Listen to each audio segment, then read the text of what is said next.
Are there any updates on the production start of this graphene FFG? Yes, the prototypes we're creating are handmade devices. Will logically lead humanity to the ability to convert surrounding energy into electric current. When this technology is fully developed, thoroughly understood, and supported politically, humanity will see these devices in every home. We see hurricanes destroying wind farms, hail damaging solar panels. How important is it to prioritize such FFG devices for energy harvesting that are not affected by these climate factors? These devices make it possible to achieve exactly what you mentioned earlier: autonomy, independence, and most importantly, safety. With each Powercube, with each FFG, I immediately get electricity. Considering that global energy consumption is expected to double in the next 20 years.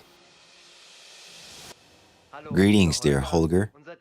Our team is delighted to welcome you once again. I'm also very pleased to contribute to the discussion on this topic today. Yes, Holger, this isn't the first interview we've recorded together. We always look forward to the new opportunities to communicate with you. At the moment, our Kaleidoscope of Facts team is preparing to release the film, Fuel-Free Generators, Energy of a Free Society, in which we aim to emphasize how crucial it is for humanity to transition to fuel-free energy in the near future. Considering the growing number of climate disasters, this will become a vital solution for our society. In this regard, I would like to ask you a few questions. I would be happy to answer them, as this is precisely the topic we're addressing. We have seen what happened again in Spain a week ago, in Valencia. Tens of thousands of people were left without electricity. Without energy, nothing in our society functions. And in the coming years and decades, this problem will only worsen. This means the global demand for energy is growing rapidly, and we can make a small contribution to addressing it. Holger, how did the global energy lobby react to your desire to provide people with an inexhaustible source of clean energy? I think at first, we were met with skepticism and even a bit of disdain. We chose a very provocative name, neutrino energy, which led people to say they want to capture neutrinos.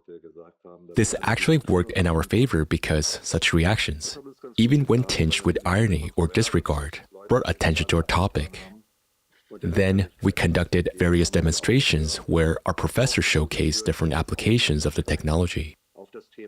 This led people to speculate it must be a battery. The challenge is that electricity itself is invisible.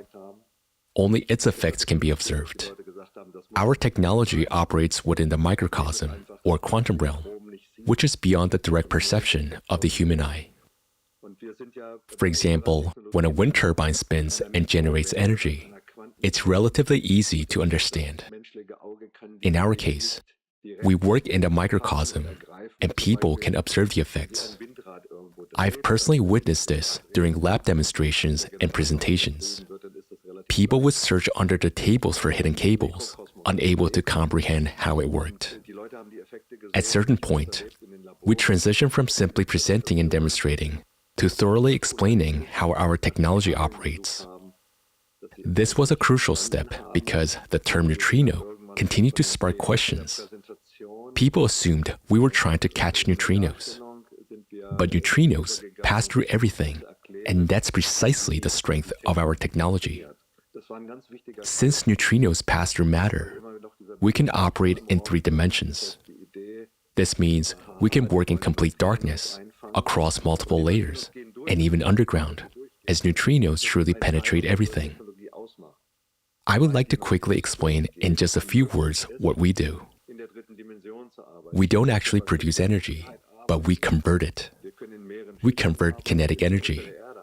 I've mentioned the examples with the wind turbine. So let me return to it since this is a simple and illustrative example. A wind turbine rotates, and through this motion, kinetic energy is converted within the rotor coils, causing the movement of electrons. In our case, the movement also occurs. However, the challenge is that it cannot be seen with the naked eye. It's only visible under an electron microscope. Essentially, we have millions of tiny wind turbines, so to speak. We have something in motion. In our case, it's graphene, a two-dimensional derivative of carbon that oscillates in a wave-like manner, creating convex and concave areas, or microvibrations. Without these microvibrations, our technology wouldn't work. If we ask, why does this movement occur? The answer lies in the fact that many factors stimulate these oscillations. These factors include temperature differences, radiation, and neutrinos themselves, which give our technology its name. In other words, there is motion, and if something moves, energy must be present, because without energy, nothing moves. From the perspective of the second law of thermodynamics, and I want to emphasize this for all viewers, we operate in accordance with the laws of physics. Our technology is not a perpetual motion machine that generates more energy than it consumes. For something to appear at the output, there must always be an input from an external source.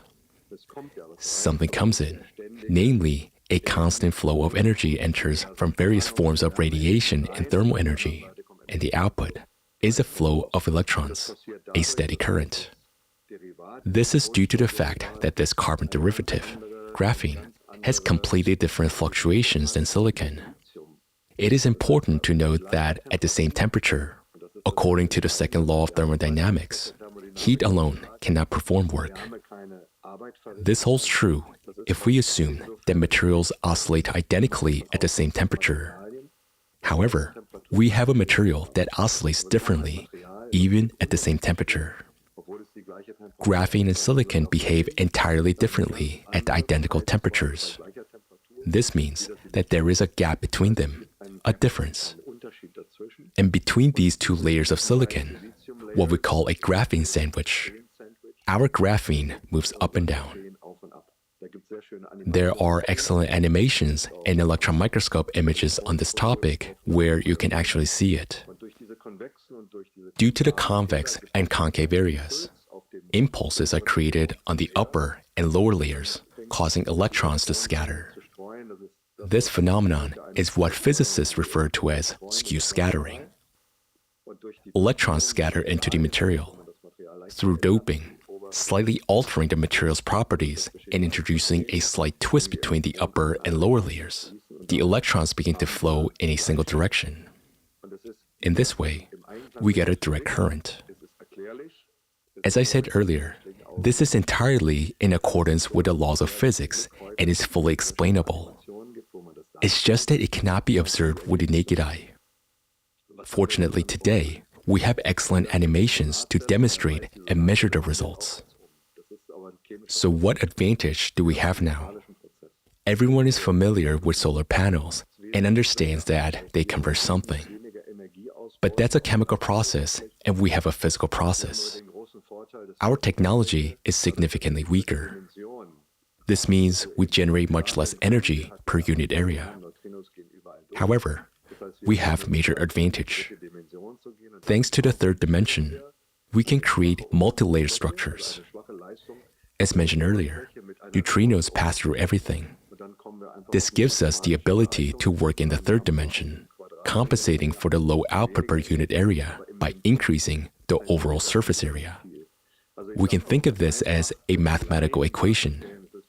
Despite having less energy per square centimeter, there is much more energy per cubic centimeter. To explain it in simple terms, imagine a very thin, folded solar panel that interacts with invisible light. It is a foundation of our technology.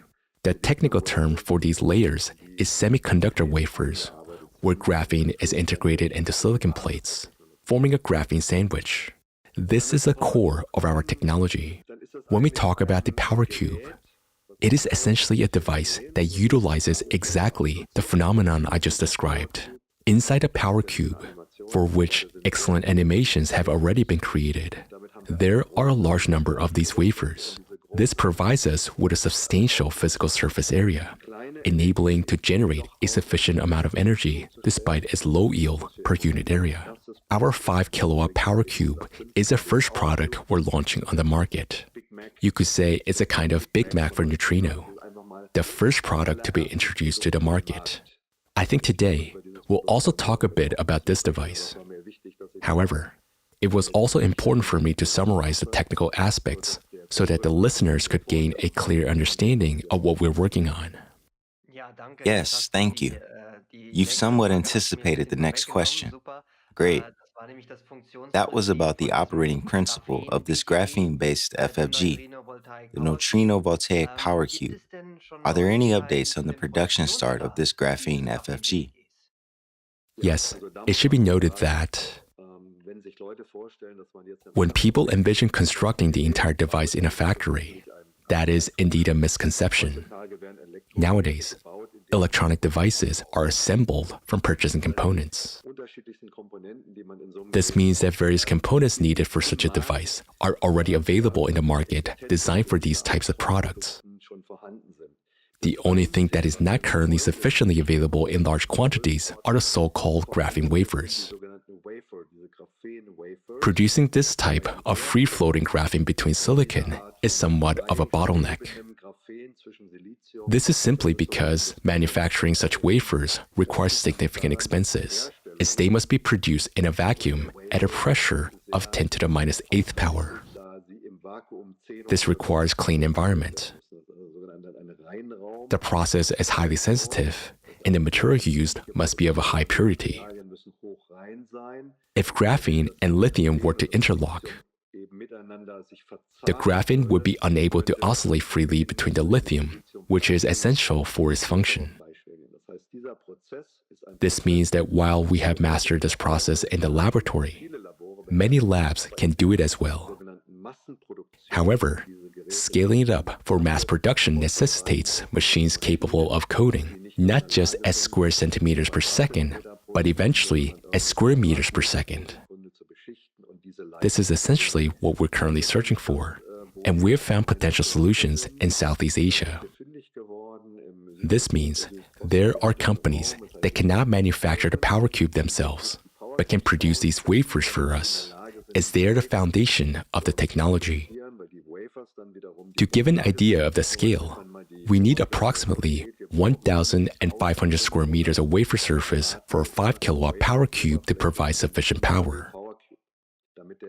It is crucial to first ensure high quality and then to scale up production adequately. We're currently negotiating with suppliers because pricing is a significant factor. Producing these wafers in a lab setting is both labor-intensive and costly. The power cube is intended to be affordable in the market, and it is mass production and accumulated knowledge that will help achieve this. One can draw parallels with nearly any other technology. Initial prototypes and early experimental models are incredibly expensive due to manual fabrication. As understanding of these processes improve, costs will decrease significantly. I believe that by end of 2026, or perhaps in 2027, we will be able to enter true mass production. For me, mass production does not just mean a few hundred units, but rather tens of thousands or even hundreds of thousands of these cubes. And it doesn't mean we'll produce them ourselves. We couldn't do that at all. Instead, we'll work with industry producers who manufacture the components, which will then be assembled into the final cubes. As far as we know, there was a plan to start the production of FFGs in Korea by the end of this year. But I think that target has not been met. Or have you already begun the production of these prototypes in Korea?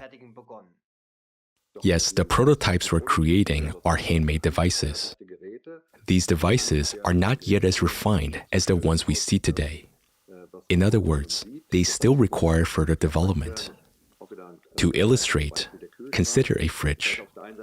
On one side, there is a technology that enables it to cool, while on the other side, there is the aesthetically pleasing design that housewives are familiar with, whether it's chrome or white with all the features inside. We need to approach our power cubes in a similar way. The technology exists and functions well. It has been produced in a laboratory, albeit with significant effort. The partners we're working with in South Korea are very reliable, and the next step is to move towards what we call a small series production, which is currently being prepared for testing. However, I don't want to make any definitive statements today, as I will be traveling to South Korea later this year. During this trip, I'll assess everything on site and determine when we'll use the testing devices. We called it a field test, during which such devices will operate in home environments for 3 to 6 months. But at the same time, the development will definitely continue. Yes, that would be the next question, Holger. Any updates on the field test? I think you've already addressed that. So, when you return from South Korea, you'll have new information on when the field test in Austria will finally begin. Yes, that's absolutely correct. We're still facing challenges due to conflict in Ukraine. Over the past 2 years, many plans have been disrupted because we work as a part of an international team. Our collaborators include physicists and engineers from Russia, India, China, the United States, and other countries. Unfortunately, the political situation has severely impacted our scientific partnerships. It suddenly became impossible to work with highly skilled scientists and universities with whom we had previously collaborated. As a result, companies operating on a global scale have found themselves under significant strain. I can already anticipate the questions likely to arise in today's discussion, and I would like to address them. These types of obstacles in research and development undeniably affect companies and delay their time to market. On the other hand, I always remind my team, whenever this device reaches the market, we will know exactly how to produce it. We have completed the designs, prototypes, and samples. When this device is finally launched, it would deliver tangible benefits to society. I was born and raised in Germany. My father was a nuclear physicist, and my grandfather was an engineer. This background has instilled in us a clear understanding of the minimum quality standards that such devices must meet and adhere to. These devices are expected to function reliably for at least 15 to 20 years. That's why it's better to take the extra time for thorough testing and ensure quality than to rush a product to market that falls short of expectations. Patience pays off. Of course, this approach can invite criticism, but we know exactly how the process works. Investing additional time in testing now allows us to deliver something truly outstanding later. This demonstrates to me that competitors and representatives of other technologies truly understand the potential of this type of technology. Naturally, neutrino energy won't dominate the global energy market in just a few years. However, I firmly believe that recognizing the existence of technologies today capable of harvesting ambient energy, so-called energy harvesters, opens the door to transformative possibilities. Over the next 10, 20, or 30 years, these technologies could enable most electronic devices currently rely on fossil fuels to become entirely autonomous and disconnected from the grid. This transformation is a gradual process that starts small, with the first generation of devices paving the way. I believe that in 15 or 20 years, when this technology is fully developed, thoroughly understood, and supported politically, humanity will see these devices in every home because it simply makes sense. This approach makes logical sense. Energy should be provided exactly where it is needed, rather than being produced centrally, transported, and converted, often with alternating current and significant losses. Energy should be readily available anytime and anywhere it is required. And for that, I need a raw material resource. This means that on one hand, I need a functional tool. I've mentioned this before. The functional tool is a converter, what we call Wandler in German. On the other hand, I also need a raw material resource. When it comes to fossil fuels, the raw materials are wood, oil, coal, or gas. In our case, the raw materials are ambient radiation and temperature. But this too is a raw resource. It's just available in a different form. We don't need to dig into soil to extract it. It comes from above.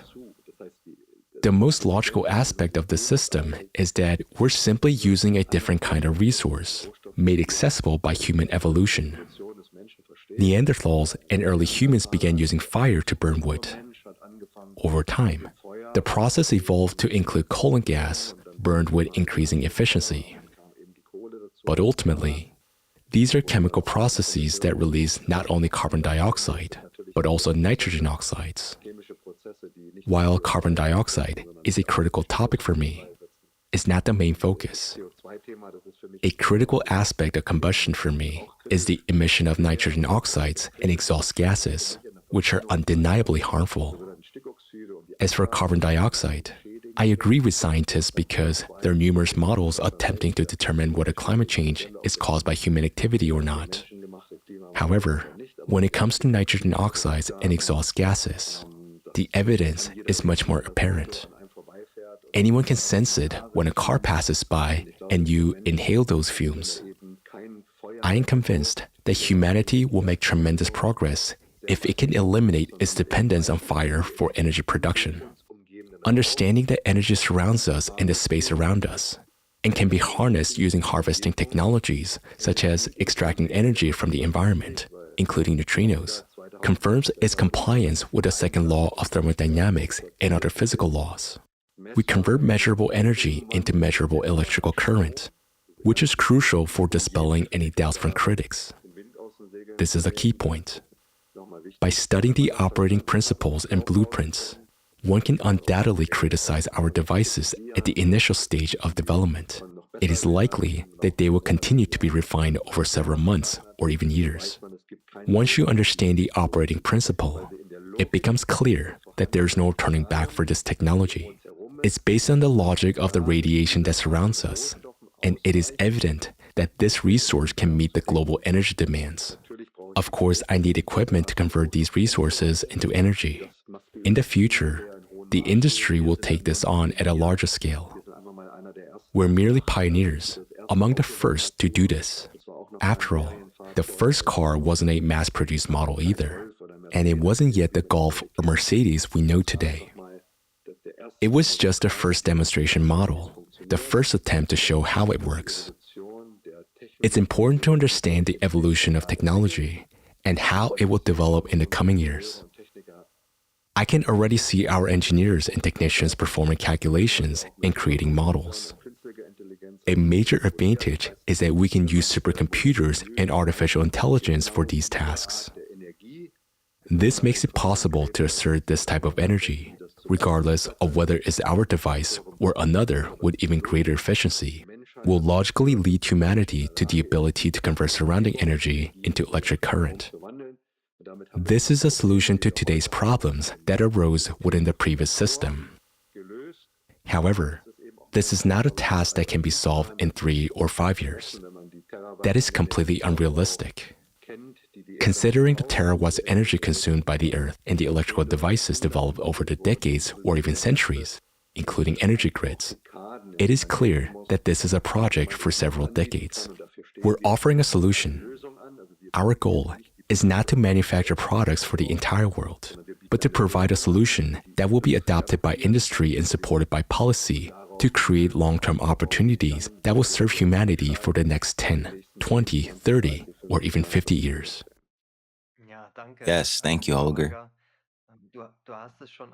You've already mentioned that. Now, I'd like to share with our viewers. We've been in touch for a long time.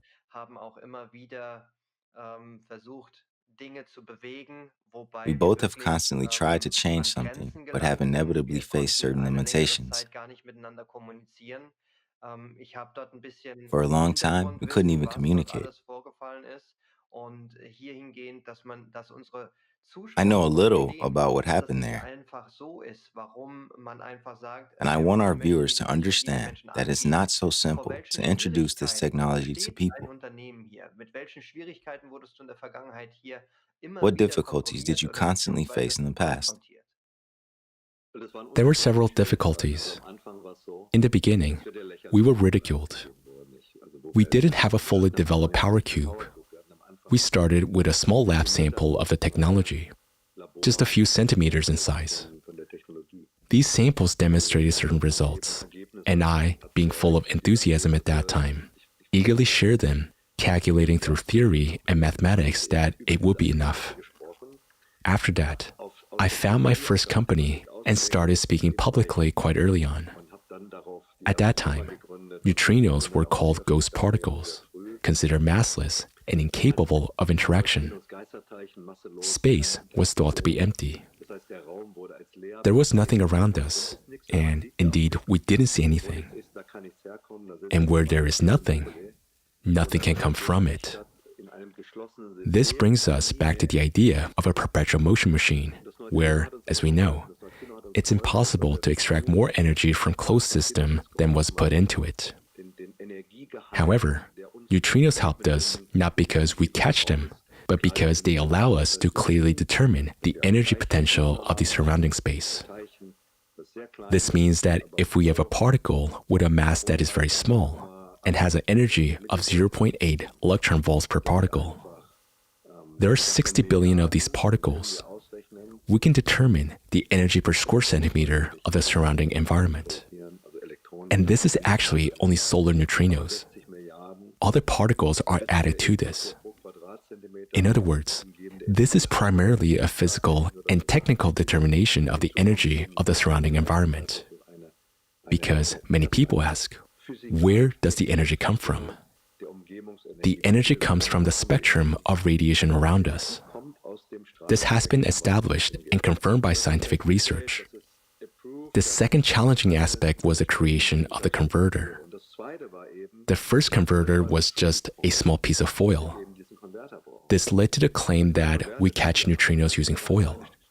Then some professors came forward, claiming that neutrinos cannot be captured, that it's very difficult and requires large water reservoirs.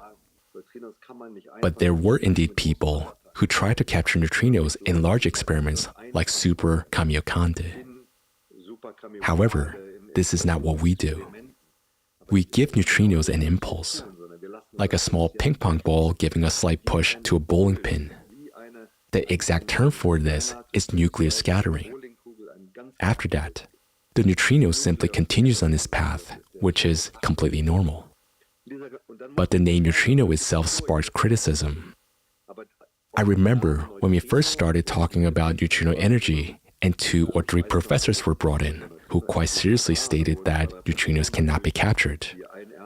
And if someone uses some kind of metal, it's impossible. That doesn't work. No one asked, what's exactly happening with this metal? Why does it work? What system is behind it? We truly face challenges trying to get out of this absurd situation. Fortunately, the Nobel Prize in Physics was later awarded, and the mass properties of neutrinos became recognized as significant. I want to express my gratitude to the fundamental physicists who, although not directly connected to our technology, nonetheless proved the existence of these properties. That was crucial because everything must comply with the second law of thermodynamics. We need energy, and its existence is confirmed by the postulate and precise definition of neutrinos. We know that this form of energy and its quantity truly exist. The next step was a study of the so-called non-standard model interactions. The first universities began to prove that neutrinos do indeed interact with mass. And this was important because, in this way, we at least gained the right to use the term neutrino. I mean, neutrino is a trademark. Let's imagine coffee. If I say that coffee is water, Of course, I want there to be at least a little bit of coffee in my coffee. Yes, there is a lot of water, and a chemist might say, there's too much H2O in your coffee, but it's still called coffee. This is a good example to understand why our energy is called neutrino energy, because neutrinos do interact, and part of the energy obtained through nuclear scattering comes from neutrinos. This is very important. At the time, when we started working on this topic, we were bombarded with denunciations, many of which were absurd. Numerous of lawsuits were filed, and our case became something of an entertainment for the judicial system. Now, I talk about it with a smile because all of the cases were closed without exception. The prosecution not only dismissed them, but also based their decisions on our explanations, acknowledging that now they understood the situation. What we're doing is absolutely legal. We're trying to develop this technology. We have the scientific foundation, patents, trademarks, and we have invested capital. Primarily, this was my personal and family capital, and at some point, we began raising funds through private placements. We asked people who understood our idea to support us because this is really expensive. However, shortly after this, rumors started circulating that we were allegedly involved in financial operations and criminal lawsuits began to be filed against us. Then for years, we had to deal with criminal cases. After that, international work began. The charges were dropped, and major partners and investors with large capital came in. But the problems didn't stop there.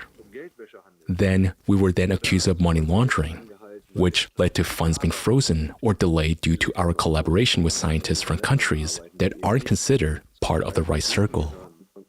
And we had to overcome all these difficulties while continuing our research and development. Even today, at the beginning of November, I can say that a significant portion of our funds is still frozen here in the Western countries because we worked for a long time with Eastern European physicists, engineers, and institutes in Russia, who, by the way, are the leaders in the development of carbon derivatives. It was a time when all of Western Europe was working with Russia. I would say that all of Germany was buying oil and gas from Russia. And then suddenly, the war broke out. Many companies, including ours, suffered greatly. If you look in the press, I also published explanations stating that this is not about hundreds of thousands or millions. We're talking about billions of euros that are artificially being withheld from our group of companies, even though they belong to us, are on our balance sheets, and were earned through licenses and shares. Despite this, we continue to work and move forward under difficult conditions, and we will continue. But today, we're at a stage where it is no longer possible to stop this. The public has understood how this technology works. Even if, let's say, they attempt to eliminate or destroy us as a company, this knowledge already belongs to the world. This achievement we have gifted to the world. With this knowledge, the world can implement this technology. Whether we build Powercube or someone else will do it in the future, because the blueprints are available and there is a clear understanding of the process. We have, of course, published patents. The advantage of patents, as many think, is in its protection. But the downside of patent is that people can copy it. And of course, not everyone who copies will pay royalties for the patents. We understand that our knowledge is already serving as a foundation for others to work with. And that's exactly why patents exist. To disclose this knowledge and encourage others to make new discoveries based on it. This is the purpose of patents, to inspire people and protect knowledge. A patent, of course, is always relevant only at the moment the knowledge is acquired. And with the constant expansion of patents, this knowledge will evolve. Thus, anyone who is interested today can thoroughly study the patent descriptions. If a person is clever enough, they will be able to make use of our knowledge we have developed over decades with great effort, love, and significant investment. However, we accept this because we believe it is our duty to society to share this knowledge. Thank you for all the information. für die ganzen Informationen. Das wird auch den This will Menschen allow zeigen, people dass to understand the gerade challenges faced by such valuable so technologies. wertvolle Technologien mit so vielen Problemen Holger, konfrontiert I werden. also think it's Ich important to denke, es ist auch discuss your wichtig, Holger, dass perspective wir on the darüber role of sprechen, technologies wie like siehst du FFG, die Rolle von solchen BTGs, also nicht nur von Neutrinovoltaik, not sondern just neutrinovoltaics, but insgesamt all von energy harvesting Energieharvestern aus devices dem that use invisible radiation Strahlenspektrum bei der in solving Lösung climate von problems and supporting Klimaproblemen affected und der countries. Unterstützung von diesen betroffenen Ländern. Du hast ja gerade das Earlier, Thema you mentioned Spain. Spanien How angesprochen. important Wie is this wichtig ist technology diese for Technologie für humanity? die Menschheit? In my opinion, in Central Europe and the USA, we live within a highly developed and complex energy system, which has become the norm for most people. Every home is equipped with numerous devices, such as televisions and refrigerators. All of this developed gradually. However, there are still many countries in the world, especially in Africa, where people still face serious energy supply problems. Many people have no access to electricity at all, which automatically deprives them of opportunities for education and economic growth. This is a huge problem. Considering that global energy consumption is expected to double in the next 20 years, it is crucial to develop new technologies that can meet these needs. Clearly, a few devices like FFGs, fuel-free generators, or power cubes will not solve the problem, even if there are millions of them. It's about transferring knowledge to humanity so that we're not limited to creating devices with power of 5 kilowatts, but instead develop of smaller sizes. These could be integrated into any electronic device, including mobile phones. For this, integrated electronics will be needed to convert energy, such as the heat from the hand, ambient heat, or available radiation. If I no longer have to charge this small electronic device, it's already an energy saving because I'm no longer drawing power from the grid, which was previously generated using fossil fuels. If we scale this up to millions or even billions of devices, each consuming between 1 and 10 watts, this could amount to terawatts of energy that can be saved. Thus, if devices begin harvesting energy from the surrounding environment, they no longer need to be charged from the grid. There are various models for how many years or decades this process will take. But personally, I believe that in 30 to 40 years, we'll both be sitting somewhere in rocking chairs. However, I would say that the entire energy transformation process will take at least 30 to 50 years. But in 30 to 50 years, society will likely be entirely based on so-called harvesting technologies because everything else will no longer be necessary. We understand that there is enough energy. It just requires a little more refinement of the technology and making it attractive to people. We should start with the first devices and prove people that it works. Politics should facilitate the integration of these technologies into practice. And then based on logic, I think everything will develop gradually. After all, the main advantage of this resource is that it doesn't need to be extracted. It doesn't require significant costs. It doesn't produce pollutants when burned. It's free. It's always available. I don't like the term free energy because the concept of free is also defined by the second law of thermodynamics. On the other hand, the concept of free energy is often associated with sources like solar energy or wind, which can also be considered as free energy if viewed from that perspective. But to use it, devices are needed. Nevertheless, such energy is much more accessible than anything we know, and therefore cheaper. And if I don't need to extract raw materials like oil and gas, then naturally, I shouldn't have to pay for them. However, electricity will not be free, although its price will decrease if technologies like Powercube are used. Nevertheless, governments will likely impose a tax on the use of ambient energy. pay a tax, even if you take energy from the air. This is truly a business model that cannot be ignored. Governments around the world are funded by energy. Energy is a market. Energy is a business. One cannot be so naive as to think that humanity will simply receive a device as a gift. These devices will certainly be taxed someday. They may even have a meter installed, and someone will say, "This is how much energy you have received from the environment." But it will still be more beneficial than burning fossil resources and emitting pollutants. When people understand this, then this technology will have a chance. That's why the term free energy is important. Many hope that electricity will be free. No, it would just have a much lower cost. And its impact on society, nature, and environment will be much smaller. All I can say is that these processes need to be stated as soon as possible.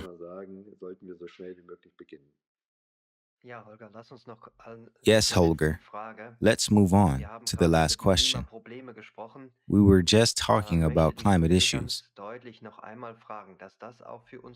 want to ask you this question again, so that our viewers truly realize how important this is in the context of the current climate problems that we see around the world. There are hurricanes, tornadoes, typhoons, earthquakes, hail.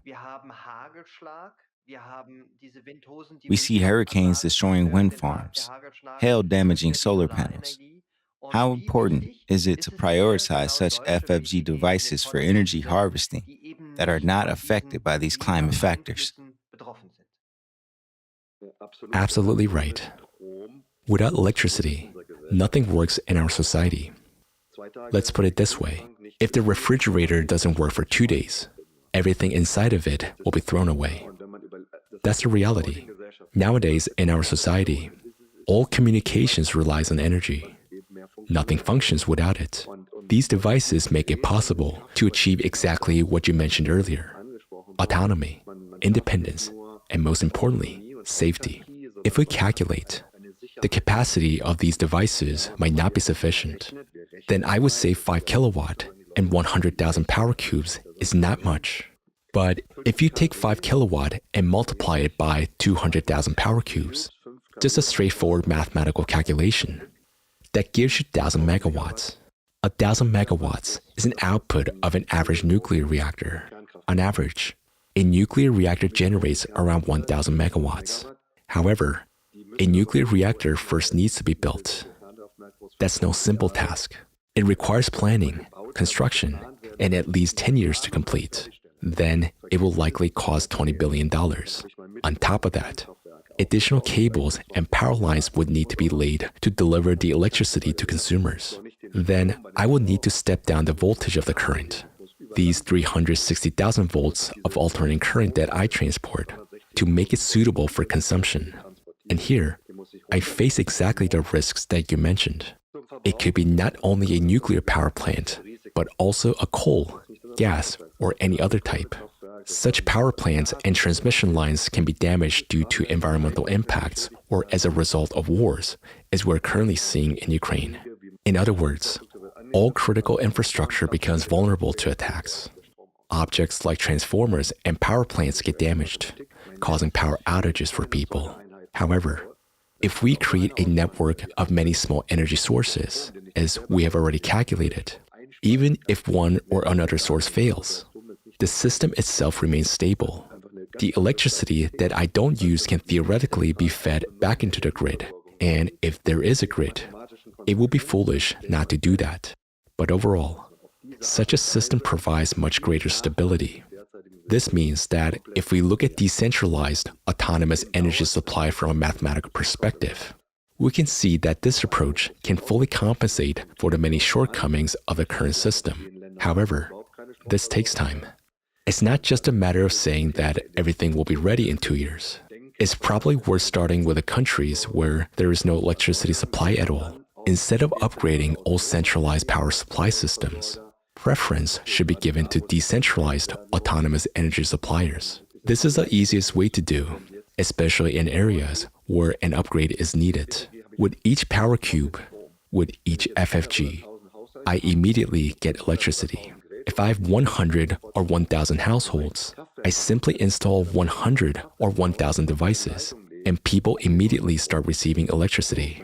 If my power plant breaks down, I first need to build a new plant and lay new lines to deliver electricity to people. It's truly much simpler in terms of dynamics, flexibility, and opportunities, especially in countries where the population lives far apart.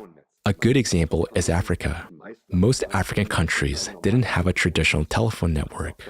Laying cables for thousands of kilometers through jungles simply didn't make sense. However, today, these people use mobile phones because, evolutionarily, they kind of skipped that step. They didn't lay cables and went straight to mobile communication. People, no matter where they are in Africa, I've seen it myself, suddenly started using mobile telephones. The same thing is happening with electricity now. So even if I don't have an extensive system, cables, and power plants, I can still provide people with a sufficient amount of energy in a very short time using devices of this type.